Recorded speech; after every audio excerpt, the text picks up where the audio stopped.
Pagsisiyam kay San Lorenzo Ruiz. Sa ngalan ng Ama, ng Anak, at ng Espiritu Santo. Amen. Ikapitong araw. Pagsisisi.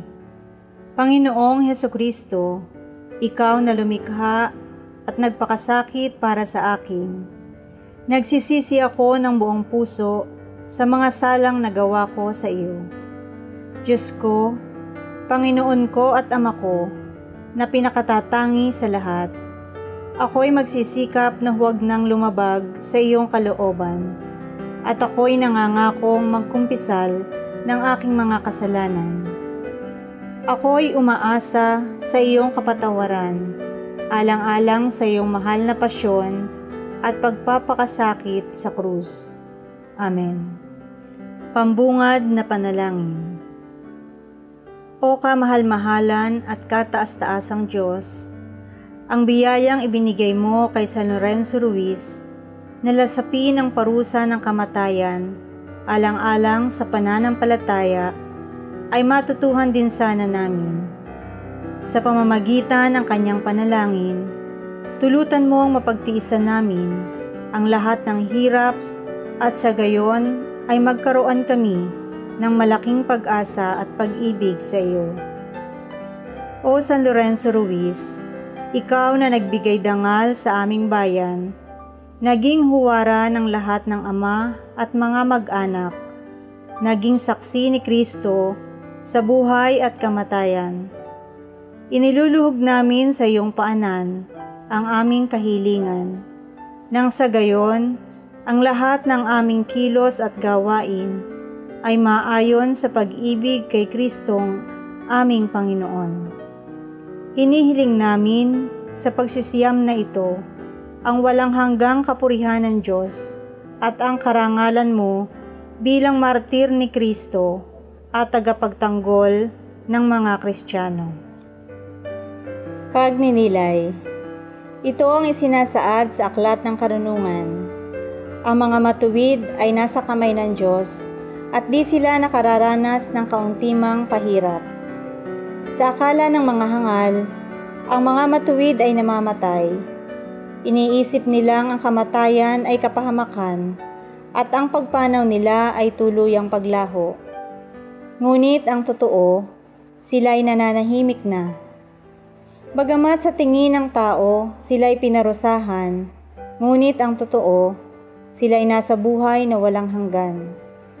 Ang kaunting pagtitiis nila ay tutumbasan ng malaking pagpapala sapagkat napatunayan ng Diyos na sila'y karapat-dapat.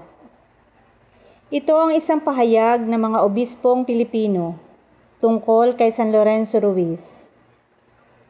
Ibinilanggo siya sa Nagasaki noong Setyembre 21, 1637. Nang siya'y litisin, matapang niyang itinugon, "Ako'y isang Kristiyano at ito'y pinaninindigan ko hanggang ako'y mamatay. Sa Diyos ko lamang iaalay ang aking buhay. Kahit 1,000 mang buhay, mayroon ako, ay iaalay ko pa rin sa Kanya. Kayo na ang bahala kung ano ang gusto ninyong gawin sa akin." Sa ganitong halimbawa ng pagiging martir ni San Lorenzo Ruiz, mababakas natin sa mga kataga ng mga obispo na kung nararapat ang katapangan para sa kamatayan, alang-alang sa pananampalataya, kailangan din natin ng tapang upang lumakas at tumatag sa harap ng mga pagsubok at tukso sa mundo na walang kinikilalang Diyos.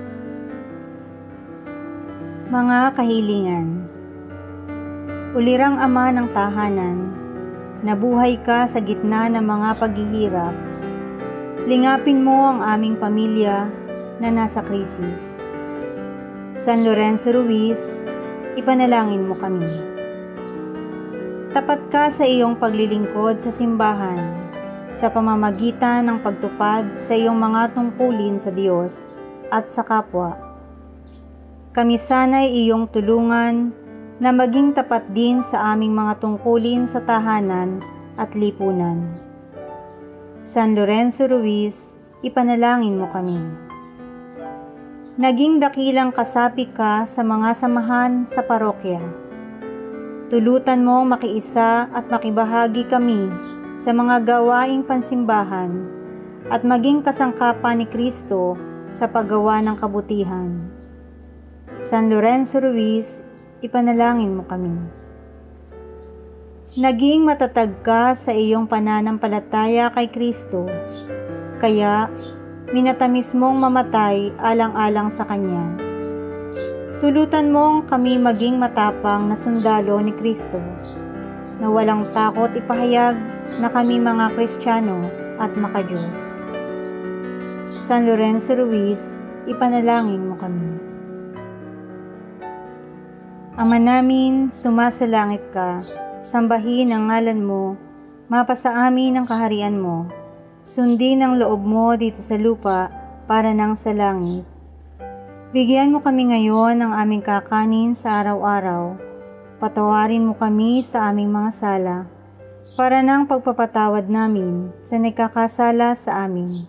At huwag mo kaming ipahintulot sa tukso, at iadya mo kami sa lahat ng masama. Amen.